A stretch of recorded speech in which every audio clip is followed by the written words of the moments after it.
प्रोनेसिस investor academy के इस brand new video में आप सभी का बहुत बहुत स्वागत है। आज का टॉपिक है बाजार अभी नहीं गिरेगा।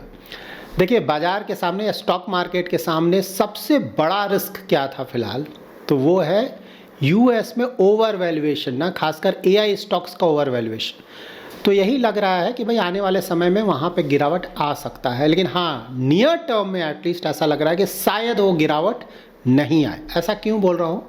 क्योंकि यूएस से एक न्यूज़ आया है, उसके आधार पर मैं ये बता रहा हूँ। उसी न्यूज़ के बारे में आज इस वीडियो में आपको बताने जा रहा हूँ और साथ ही आपके बहुत सारे प्रश्नों के जवाब देने जा रहा हूँ। कल आप लोगों के बहुत सारे प्रश्न आए थे, कल का वीडियो आप लोगों को बहुत अच्छा लगा था और इसीलिए शायद आप लोगों के बहुत सारे क्वेरीज़ हैं।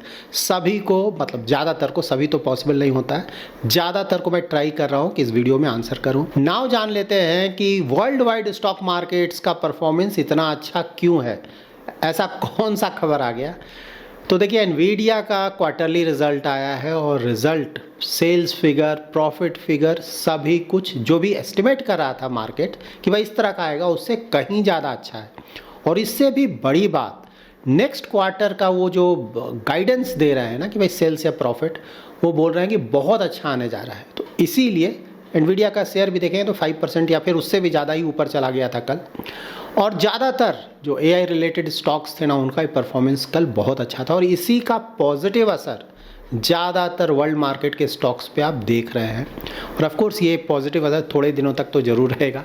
तो देखिए, यहाँ पे जो रिस्क था ना कि भाई एनवीडिया का जो रिज़ल्ट आएगा उसमें अगर थोड़ा भी प्रॉब्लम दिखा, ठीक है, मार्केट जिस तरह का एक्सपेक्ट कर रहा था अगर उस तरह का नहीं आता, या फिर उनका जो गाइडेंस आता है ना फ्यूचर में परफॉर्मेंस कैसा रहेगा, वहाँ पे थोड़ा भी अगर उनका परफॉर्मेंस थोड़ा डाउन करके अगर वो बोलते हैं कि नहीं परफॉर्मेंस थोड़ा गिर सकता है, तब मार्केट में अच्छा खासा गिरावट आ सकता था। बट या फिलहाल तो ऐसा कुछ नहीं हुआ और नियर फ्यूचर में अब क्वार्टरली रिजल्ट जब आएगा तो देखेंगे। और अगर कुछ निगेटिव न्यूज़ आता है एआई रिलेटेड तो उस समय पता चलेगा। But for the time being at least वो जो बड़ा रिस्क था वो टल गया है। अगर आप यूएस के एआई स्टॉक्स में अपना इन्वेस्टमेंट करते हैं या फिर प्लान कर रहे हैं करने का, तो आपके लिए कुछ पॉइंटर्स मैं बता देता हूँ। इसको आप ध्यान में रखें ना कि भाई यूएस में जो एआई को लेकर थोड़ा डर का माहौल है वो क्यों है। तो देखिए, यहाँ पे आपको 3 चीज़ों का ध्यान रखना है। नंबर 1 है कि जो वैल्यूएशन है वो ज़्यादातर कंपनीज़ का बहुत ज़्यादा हो गया, नंबर 1। नंबर 2 है कि कुछ कंपनीज़ डेट फाइनेंसिंग भी कर रही है ना, डेट लेकर इसको फाइनेंस कर रही हैं। बड़ी बड़ी कंपनीज अग्री, उनके पास बहुत ज़्यादा पैसा, वो तो खुद का पैसा लगा रही हैं, लेकिन बहुत सारी कंपनीज ऐसी हैं जो कि डेट लेकर एआई में खर्च कर रहे हैं। तो वो तो ऑफकोर्स रिस्की है ना, अगर कुछ प्रॉब्लम आया तो कंपनी बुरी तरह से नीचे जाएगा। और तीसरा जो कि बहुत बड़ा प्रॉब्लम इसको बोला जा रहा है वो है चिप का डिप्रिसिएशन कैसे करते हैं। डिप्रिसिएशन का मतलब क्या हुआ कि जैसे कंपनी ने ना एक फैक्ट्री बनाया, तो फैक्ट्री में मान लीजिए उसने ना 10 करोड़ का खर्च किया, तो जो इनकम स्टेटमेंट होता है ना, प्रॉफिट एंड लॉस स्टेटमेंट, उसको डिप्रिसिएट किया जाता है इसको। तो मान लीजिए स्ट्रेट लाइन मेथड करता है, तो मानता है कि फैक्ट्री का लाइफ 20 ईयर्स है, 20 ईयर्स तक मैं यूज़ कर पाऊँगा। तो 20 ईयर्स तक ये जो 10 करोड़ का खर्च हुआ है ना, उसको एवरी ईयर थोड़ा थोड़ा घटाया जाएगा, उसको एज ए एक्सपेंस लिया जाता है। तो अगर आप जो भी खर्च है ना उसको अगर आप तेज़ी से घटाएंगे, ठीक है, तो वहाँ पे आपका प्रॉफिट कम जाएगा क्योंकि एक्सपेंस आपका बढ़ जाएगा। एक्सपेंस में आता है डिप्रिसिएशन, ठीक है। और अगर उसी को आप धीरे धीरे करेंगे, डिप्रिसिएशन धीरे धीरे करेंगे, मान लीजिए एक कोई कंपनी 10 साल में डिप्रिसिएट कर दे रहा है, कोई कंपनी 20 ईयर्स में डिप्रिसिएट कर रहा है, तो 20 ईयर्स वाले का प्रॉफिट थोड़ा बढ़कर आएगा, जबकि जो 10 ईयर्स का है डिप्रिसिएशन जो कर रहा है उसका प्रॉफिट थोड़ा घट कर आएगा। तो यूएस में भी यही चल रहा है। इनफैक्ट माइकल बरी के बारे में शायद आप लोगों ने सुना होगा ना, बिग शॉट उनको बोला जाता है। ज़्यादातर शॉर्ट करके बहुत अच्छा खासा पैसा कमाते हैं। एआई स्टॉक्स में उन्होंने शॉर्ट भी किया हुआ, उनको लगता है कि बुरी तरह से गिरावट आ सकता है। उनका भी यही बोलना है कि भाई ये जो डिप्रिसिएशन का ये जो इशू चल रहा है ना, ये बहुत बड़ा प्रॉब्लम है, इसके कारण आने वाले दिनों में प्रॉब्लम आएगा। उनका बोलना ये है कि आइडियली जो चिप का लाइफ है ना उसको बढ़ाकर दिखाया जा रहा है। तो बढ़ाकर दिखाया जा रहा है मतलब कि डिप्रिसिएशन को काफ़ी लंबे समय तक खींचा जा रहा है, जिससे कि एक्सपेंस को कम दिखाया जाए और प्रॉफिट उसके कारण बढ़ जा रहा है। तो ये बहुत बड़ा रिस्क है, ठीक है। तो ये भी अच्छा खासा प्रॉब्लम क्रिएट कर सकता है फ्यूचर में ना। आप लेकर चलेंगे भाई चिप 10 ईयर्स तक चलेगा, पता चला कि 5-6 ईयर्स में ही चलना बंद हो गया, तो ऑफकोर्स फिर वहाँ तो प्रॉब्लम आएगा। अब देखिए यूएस की तरफ से एक रिस्क क्या आ सकता है, इंटरेस्ट रेट्स ना। दिसंबर में फेड का मीटिंग है, देखना है कि वो रेट कट करते हैं कि नहीं। मोस्टली अब तक तो मतलब अगर मार्केट का सुने ना तो धीरे धीरे जो रेट कट का जो चांसेस है ना यूएस में वो कम हो रहा है दिसंबर में लेकर। पहले लग रहा था कि ऑलमोस्ट 100% है कि दिसंबर में रेट कट होगा ही, लेकिन अब वहाँ पे थोड़ा बहुत कन्फ्यूज़न आ गया कि पता नहीं रेट कट होगा कि नहीं, क्योंकि इन्फ्लेशन घटने का नाम नहीं ले रहा है, स्टिकी इन्फ्लेशन है। तो यहाँ पे ऑफ कोर्स देखना होगा कि फेड क्या डिसीजन लेता है। रेट कट करता है अगर फेड तो ओवरऑल वर्ल्ड मार्केट्स के लिए बहुत बड़ा पॉजिटिव है, रेट कट नहीं करता है तो उसे थोड़ा निगेटिव माना जाएगा। तो ये सब कुछ इश्यूज चल रहे हैं। देखिए इंडियन मार्केट्स को देखें तो यहाँ तो फिलहाल काफ़ी कुछ अच्छा ही चल रहा है ना, ज़्यादातर जो फंडामेंटल्स हैं इम्प्रूव कर रहे हैं, तो यहाँ पे तो कोई खास प्रॉब्लम दिख नहीं रहा है, और प्लस आने वाले महीनों में और इम्प्रूव ही करेगा। एफआईआई फ्रंट पे भी देखेंगे तो थोड़ा बहुत खरीदारी उनके तरफ से तो होना स्टार्ट हुआ ना, कल भी उन्होंने खरीदारी किया, तो बाहर से थोड़ा बहुत इश्यू आ सकता है। इंडिया फ्रंट पे तो फिलहाल कोई खास प्रॉब्लम नहीं दिख रहा है, मोस्टली चीज़ें ठीक लग रही हैं। तो जैसे जैसे फंडामेंटल्स इम्प्रूव करेगा वैसे वैसे हम देखेंगे कि इंडियन स्टॉक मार्केट का परफॉर्मेंस आने वाले समय में इम्प्रूव करेगा। नाउ आप लोग के कुछ प्रश्न, बहुत अच्छे प्रश्न हैं, सभी सुनिए और समझिए, ठीक है। इन्वेस्टमेंट नॉलेज आप लोग पूछते हैं ना, यही है इन्वेस्टमेंट नॉलेज। देखिए मैंने कल बोला था वीडियो में ना कि भाई माइक्रो कैप से बच कर रहे हैं, ठीक है। अगर आपको अच्छा नॉलेज नहीं है तो बिल्कुल बच कर रहे हैं। तो उसी रिलेटेड क्वेरी है कि मल्टी बैगर तो स्मॉल कैप और मिड कैप से आता है, तो कैसे वहाँ पे तो इन्वेस्टमेंट करना बनता है। ये बात सही बात है ना, जो छोटी कंपनी है उसका ग्रोथ पोटेंशियल ज़्यादा रहता है, बिल्कुल सही बात है, लेकिन वहाँ रिस्क भी ज़्यादा होता है, ठीक है। मैंने क्या बोला, मैंने स्मॉल कैप मिड कैप नहीं बोला, मैंने बोला माइक्रो कैप ना, 50 करोड़ 100 करोड़ इस तरह की कंपनीज़, ठीक है। और वहाँ पे मैंने ये भी बोला कि अगर आपको बहुत ज़्यादा अच्छा नॉलेज नहीं है तब ना करें। मैं हमेशा इस बात को मेंटेन करता हूँ कि अगर आपको बहुत ज़्यादा नॉलेज है, सालों से ये सब कर रहे हैं, फंडामेंटल्स वैल्यूएशन सब अच्छी तरह से जानते हैं, तब आप अपने पैसे के साथ जो चाहें करें, ठीक है। मैं सिर्फ ये बोलना चाहता हूँ कि करें तो सोच समझ कर करें, दूसरों का सुनकर ना करें, ठीक है। तो अगर आपको अच्छी जानकारी है तो बिल्कुल सही बात है, small cap mid cap investment करना चाहिए, अच्छा खासा करना चाहिए। वहाँ अगर आपने सिलेक्शन अच्छा किया तो रिटर्न अच्छा आएगा। लेकिन मैंने माइक्रो कैप बोला था actually, mid cap small cap नहीं। और एनी स्मॉल कैप में भी आइडियली अगर आपको आइडिया नहीं है, ठीक है, तो वहाँ से बचकर रहना चाहिए। मैं स्टॉक्स की बात बोल रहा हूँ, ठीक है। स्टॉक्स बहुत ज़्यादा रिस्की होता है तो, लेकिन हाँ किसी को अगर जानकारी है तो बिल्कुल मिड कैप स्मॉल कैप में इन्वेस्टमेंट किया जाता है, मैं भी करता हूँ, ठीक है। क्योंकि मुझे जानकारी, मुझे लगता है कि मुझे जानकारी है इसलिए मैं भी इन्वेस्ट करता हूँ। तो किसी को जानकारी है बिल्कुल करें, सुनकर ना करें, देख कर ना करें, वो बहुत ज़्यादा रिस्की हो जाएगा। अगर कुछ भी समझ में नहीं आता है तो सिर्फ इक्विटी म्यूचुअल फंड में जाएँ, वहाँ पर ये अननेसेसरी हेडेक आपको नहीं मिलेगा। दूसरा है, बहुत मेहनत करके पैसा म्यूचुअल फंड में इन्वेस्ट किया है स्मॉल कैप में, तो बहुत ज़्यादा गिर गया है नेचुरली, तो इसलिए शायद आप पूछना चाह रहे हैं रिकवर करेगा कि नहीं करेगा। देखिए अगर म्यूचुअल फंड में पैसा है ना, इक्विटी म्यूचुअल फंड में, और अच्छा म्यूचुअल फंड स्कीम है, ट्रैक रिकॉर्ड होता है ना, आपने देख कर 5 साल 10 साल अच्छे कंपनी का है, तो वहाँ पे सही बात है। अगर उसको मीडियम टू लॉन्ग टर्म दिया जाए ना, 5-10 साल का समय, ठीक, तो वहाँ पे चांसेस बहुत अच्छे हैं कि वो रिकवर करके ठीक ठाक रिटर्न दे देगा, ठीक। मैं 5 और 10 साल की बात बोल रहा हूँ। आप बोलेंगे कि मैं कल देखूँगा, कल गिरा हुआ है, 1 वीक के बाद देखूंगा गिरा हुआ है, 1 मंथ के बाद देखूंगा गिरा हुआ, मैं उसकी बात बिल्कुल नहीं कर रहा हूँ, ठीक है। मैं मीडियम टू लॉन्ग टर्म की बात बोल रहा हूँ कि अगर उतने समय तक कोई बना रहता है तो वहाँ पे चांसेस अच्छे होते हैं कि आपका रिटर्न ठीक ठाक आ जाए। गारंटी किसी चीज़ की नहीं, हमेशा याद में रखें। कोई भी ऐसा इन्वेस्टमेंट प्रोडक्ट नहीं है पूरे वर्ल्ड में, ठीक है, कोई भी जिसमें कोई गारंटी लिख कर आपको पेन से लिख कर दे दे कि नहीं भाई इसमें तो रिटर्न आ ही जाएगा, इतना रिटर्न आ ही जाएगा। जी नहीं, ऐसा कोई प्रोडक्ट नहीं। अगर आपको लगता है कोई प्रोडक्ट है ना, कमेंट में ज़रूर मेंशन करें, मैं उसको कवर करने की कोशिश करूँगा आने वाले वीडियोज़ में कि क्यों वो गारंटीड नहीं है।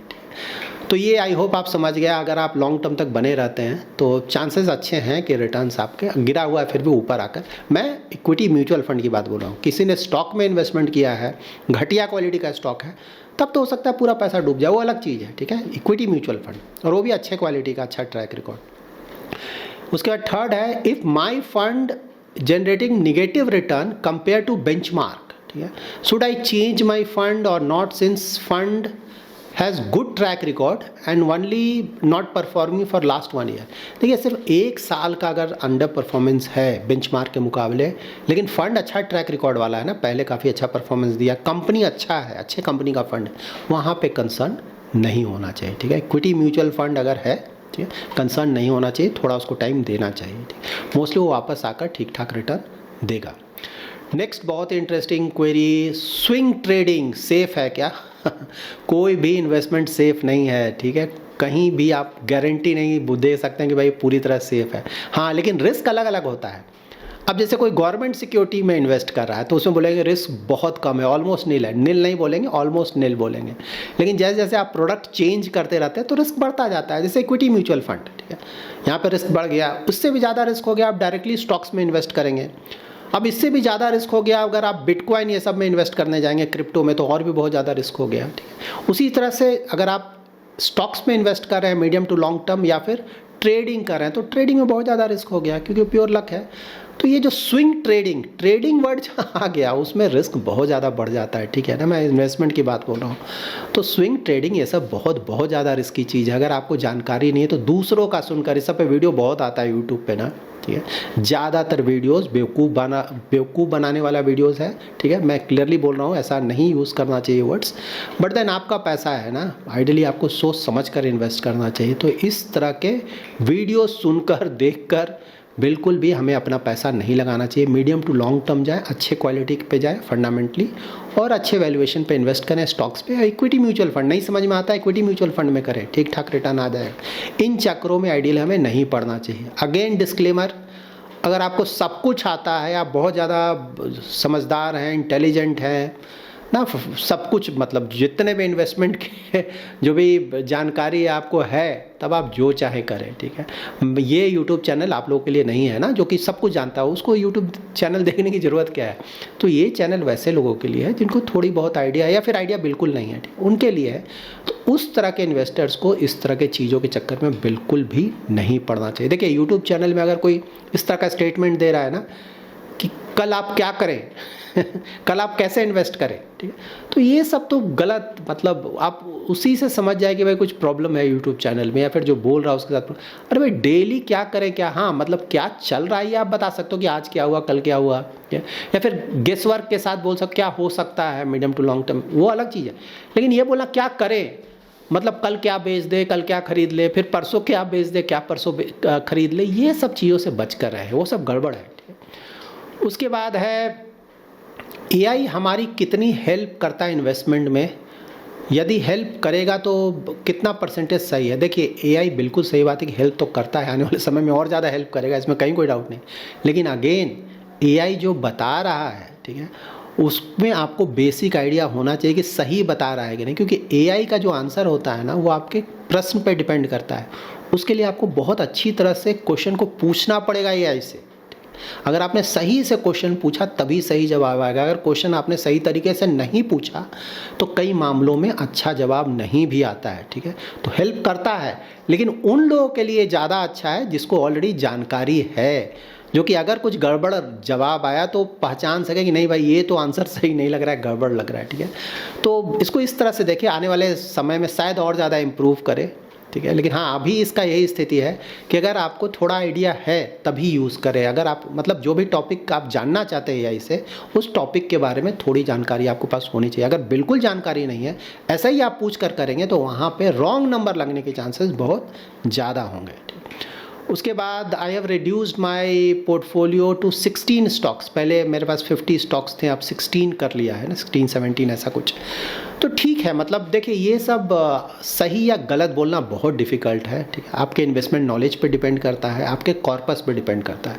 अगर कोई छोटा मोटा इन्वेस्टमेंट कर रहा है, मान लीजिए 50,000, 1 लाख इस तरह का, तब तो उसके लिए 10-15 स्टॉक्स बहुत हुआ, ठीक है। लेकिन वही अगर कोई ना 20-30-40 लाख का इन्वेस्टमेंट है, 50 लाख का इन्वेस्टमेंट है, तब 20-25 स्टॉक्स भी चलेगा, मैक्सिमम अप टू 30 स्टॉक्स भी चलेगा, उससे ज़्यादा तो मतलब नहीं बनता है। अब उसके बाद किसी के पास करोड़ों रुपये का इन्वेस्टमेंट है ना, 50 करोड़, 100 करोड़, 1000 करोड़, वैसे भी इन्वेस्टर होते हैं। अब वो तो देखिए 50-100 स्टॉक्स पे भी इन्वेस्ट करेंगे, उनकी बात अलग है। अगर आप उस रेंज में हैं तो इवन 50-100 स्टॉक्स, लेकिन वो इन्वेस्टर्स भी जो बड़ा बड़ा इन्वेस्टमेंट है ना, वो 10-15-20 स्टॉक्स में ही करते हैं। बाकी का जो एक्सपोजर है बहुत छोटा होता है, लेकिन उनका जो छोटा एक्सपोजर भी होता है वो करोड़ों का होता है, ठीक है। तो उससे भी फ़र्क पड़ जाएगा उनके पोर्टफोलियो पे। लेकिन जैसे कोई छोटा इन्वेस्टर है ना, कुछ 1000 रुपीज़ या 1-2 लाख रुपया, तो वहाँ पे अगर आप बहुत छोटा छोटा एक्सपोजर लेंगे तो कोई फ़र्क ही नहीं पड़ेगा आपके पोर्टफोलियो में, कितना भी ज़्यादा रिटर्न आ जाए एक स्टॉक में। तो इसीलिए वहाँ पे थोड़ा ट्राई करना चाहिए कि स्टॉक्स कम रखें, लेकिन कम रखने का मतलब ये नहीं कि 1-2 स्टॉक्स में पूरा लगा दे, बहुत ज़्यादा रिस्की हो जाएगा, वो प्योर लक हो जाएगा, लक के भरोसे आप बैठे हुए हैं। तो वहाँ भी 10-15 स्टॉक्स के लगभग, मतलब थोड़ा कम करके करें। ऑफ कोर्स अगेन मतलब कितना इन्वेस्ट करें उसके ऊपर डिपेंड करता है, स्ट्रेट अवे ऐसा कुछ बोला नहीं जा सकता। लेकिन वही थोड़ा बड़ा पोर्टफोलियो है ना, मतलब 20-30-40 लैक्स, 50 लैक्स, तो वहाँ पे 25-30 स्टॉक्स तक भी जाया जा सकता है। तो डिपेंड है, अगेन फिर मार्केट नॉलेज पे भी डिपेंड करता है। अगर मार्केट नॉलेज बहुत ज़्यादा है तब तो वो 15-20 बड़ा पोर्टफोलियो फिर भी 15-20 स्टॉक्स या 25 स्टॉक्स में काम चला लेगा, ठीक है। लेकिन अगर मार्केट नॉलेज बहुत कम है, आपको करना ही है, करना नहीं चाहिए, ठीक है, लेकिन ज़बरदस्ती करना ही है, तब वहाँ पे आप नंबर ऑफ स्टॉक थोड़ा ज़्यादा रखें ना। अब छोटा पोर्टफोलियो है बिल्कुल, फिर भी ट्राई करें कि भाई 10-15 स्टॉक्स तो कम से कम जरूर रहे, क्योंकि वहाँ पे मोस्टली आपने गलत सिलेक्शन किया होगा, और गलत सिलेक्शन किया है तो पैसा डूबने का चांस बढ़ जाएगा। तो एटलीस्ट ज़्यादा रखेंगे तो थोड़ा तो बच जाएगा, जिसके कारण आपका पोर्टफोलियो बचा रहे, इसलिए मैं ये सब बोल रहा हूँ। So that's it in this video. अगर आपको ये वीडियो पसंद आया है तो जरूर लाइक एंड शेयर करें। पहली बार हमारे यूट्यूब चैनल पर आ रहे हैं तो चैनल को जरूर सब्सक्राइब करें। Thanks lot for watching.